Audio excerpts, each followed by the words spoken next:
Your road to a richer lifestyle. In his role as teacher, Mr. Schoaf would continually challenge me. As soon as I'd apply his principles in one area, he would immediately bring up another principle of fundamental importance. Once I began to make my way in the marketplace and make more money, he said, "Jim, don't just learn how to earn, learn how to live." I didn't understand. In fact, I wasn't even paying that much attention. Here I am, I thought, working hard, striving to reach goals, seeing success. What is he talking about? What does he think I'm missing? What else is there? Reading my thoughts, Mr. Schoaf smiled and said, "Jim, there are some people who have beautiful things surrounding them, and yet they feel little happiness. Others have hoarded huge sums of money and yet are poor in spirit and find little joy in their lives. I want you to learn the art of designing a lifestyle, the art of learning how to live." "Well," I replied, "I can think about this when I actually have lots of money. Right now I should just learn to make it, don't you think?" "No, Jim," he said, shaking his head. "It's easier to learn the art of designing a lifestyle with small amounts. In fact, it starts with 2 quarters. 2 quarters? I exclaimed. "How can anyone possibly develop a lifestyle with 2 quarters? Mr. Schoaf chuckled. The consummate salesman, he knew he finally had my full attention. "Imagine that you are getting your shoes shined. Your shoeshine boy is doing an incredible job for you.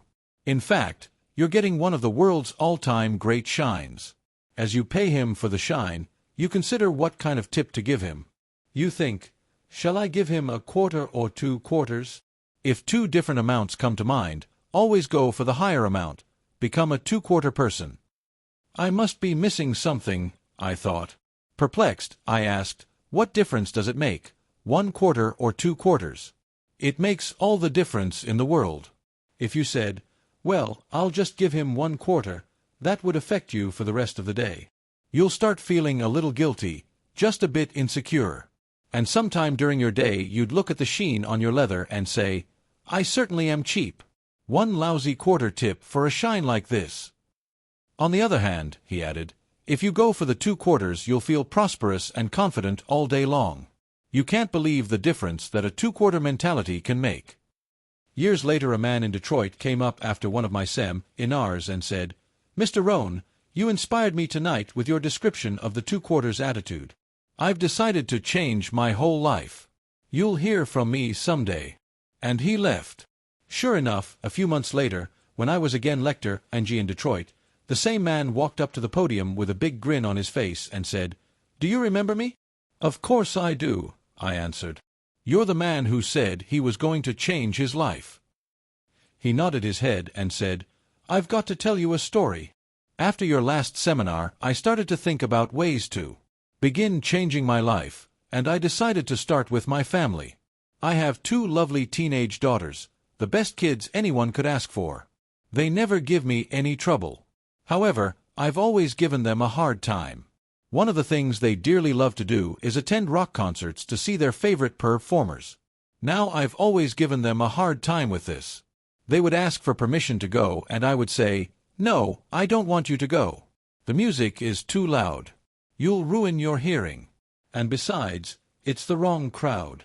Then the same thing would always happen. They would beg, 'Please, Daddy, we want to go. We don't give you any trouble. We're good girls. Please let us go.' After they'd beg long enough, I would reluctantly throw the money at them and say, 'Okay, if you have to have it that bad.' That's when I decided to start making some changes in my life. Here's what I did. I saw this announcement for a concert with one of my daughter's favorite performers, so I went to the ticket office and bought the tickets myself. When I got home, I handed them the envelope and said, 'Here are tickets to the upcoming rock concert. I know the group is one of your favorites.' Jim," the man continued, tears welling up in his eyes, "you should have seen the look on their faces. I told them the begging days are over. What a hug I got. Then I made them promise me not to open the envelope until they got to the concert. And you know what? Because I got them tickets for the 10th row center, I had so much fun all evening just imagining their excitement. My real reward came when they arrived home. One of them landed on my lap and the other wrapped her arms around my neck, and they both said, 'Daddy, you're the greatest.' What a wonderful story! And what a compelling example of how it's possible, with just a small change in attitude, to transform one's lifestyle. It's just a matter of learning to be generous of spirit and learning to develop a two-quarter mentality in a one-quarter thinking world.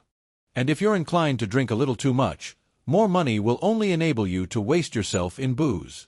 On the other hand, if you master the art of lifestyle and happiness, more money will help you to amplify your happiness and inner wealth. Lifestyle is style over amount. And style is an art, the art of living. You can't buy style with money. You can't buy good taste with money. You can only buy more with money. Lifestyle is culture, the appreciation of good music, dance, art, sculpture, literature, and plays. It's a taste for the fine, the unique, the beautiful. Mortimer Adler, the philosopher, said, "If we don't go for the higher tastes, we will settle for the lower ones." So remember the quest. It's to have the best in the time available to us. It's not the amount, it's the value. Lifestyle also means rewarding excellence wherever you find it by not taking the small things of life for granted. Let me illustrate this with a personal anecdote. My lady friend and I were on a trip to Carmel, California, for some shopping and exploring. On the way, we stopped at a service station. As soon as we parked our car in front of the pumps, a young man, about 18 or 19, came bounding out to the car and with a big smile said, "Can I help you?" "Yes," I answered. "A full tank of gas, please." I wasn't prepared for what followed. In this day and age of self-service and deteriorating customer treatment, this young man checked every tire, washed every window, even the sunroof, singing and whistling the whole time. We couldn't believe both the quality of service and his upbeat attitude about his work. When he brought the bill, I said to the young man, "Hey, you really have taken good care of us. I appreciate it." He replied, "I really enjoy working. It's fun for me and I. Your road to a richer lifestyle. Get to meet nice people like you." This kid was really something. One said, "We're on our way to Carmel and we want to get some milkshakes. Can you tell us where we can find the nearest Baskin-Robbins?" "Baskin-Robbins is just a few blocks away," he said as he gave us exact directions. Then he added, "Don't park out front, park around to the side so your car won't get sideswiped." What a kid! As we got to the ice cream store, we ordered milkshakes, except that instead of 2, we ordered 3. Then we drove back to the station. Our young friend dashed out to greet us. "Hey, I see you got your milkshakes." "Yes, and this one is for you." His mouth fell open. "For me?" "Sure. With all the fantastic service you gave us, one couldn't leave you out of the milkshake deal." "Wow," was his astonished reply. As we drove off, one could see him in my rearview mirror just standing there, grinning from ear to ear. Now, what did this little act of generosity cost me? Only about $2. This number has a way of cropping up, doesn't it? You see, it's not the money, it's the style. I must have been feeling especially creative that day.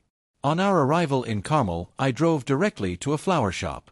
As we walked inside, I said to the florist, "I need a long-stemmed rose for my lady to carry while we go shopping in Carmel." The florist, a rather unromantic type, replied, "We sell them by the dozen." "I don't need a dozen," I said, "just one." "Well," he replied haughtily, "it will cost you $2. "Wonderful!" I exclaimed.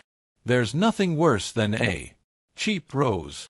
Selecting the rose with some deliberation, I handed it to my friend. She was so impressed. "And the cost?" $2. "Just $2.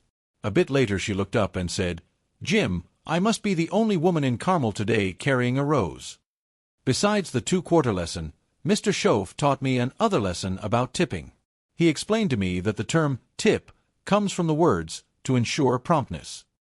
Tip comes from the words to ensure promptness. Now, he said, if a tip is meant to ensure promptness, when should one tip? I knew what he was driving at, but I was still thinking average. When you have a meal and the service is good, you leave a tip. If you get lousy service, no tip, was my reply. "No, Jim, you don't understand. Sophisticated people don't take a chance on good service. They ensure good service by giving the money up front. Try it. The next time you have a special meal at a restaurant, ask the waiter or waitress to come to your table, put your arm on his or her shoulder, and say, 'Here's $5. Would you take good care of me and my friend? As Mr. Shoaff said, you won't believe what will happen. They will hover over your table. You won't have to wonder where they went or wait for a second cup of coffee. Are you getting the message? Same money, different style. Love and friendship *. Living life in style also means living a life of balance. And one of the most important ingredients of a balanced life is having someone to love and love you. If you have someone you care about, there is nothing more valuable. One person caring. 146. Your road to a richer lifestyle. About another represents life at its most abundant. Protect love with a vengeance. Don't let anything stand in its way. If a chair gets in the way, I suggest you destroy the chair. Don't let anything block love. It was wisely said long ago, there are many treasures, but the greatest of these is love. In other words, it's better to live in a tent on the beach and no love than to live in a mansion all alone. Ask me. Point 1. No. Your family and your love must be cultivated like a garden. Time, effort, and imagination must be summoned constantly to keep it flourishing and growing. Next to love, friendship is most important. It's priceless. Friends are those wonderful people who know all about you and still like you. Friends are those people who come in when everyone else is leaving. And because life offers no guarantees, be sure, on the way up, to make the kinds of friends who will take you in on the way down.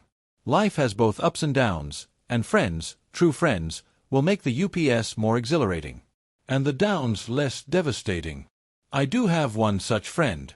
If I were unjustly thrown into a jail in some foreign country, it's him I would call. Do you know why I would call him? That's right, because he'd come. Now that's a friend, someone who would get you out of some foreign jail. And I know that if it would cost a fortune to get me out, he'd spend it. And if it took a long time, he'd take as long as it would take. That's a true friend. I hope you have a friend like this. I also have some casual friends, acquaintances who would probably say, call me when you get back to the States.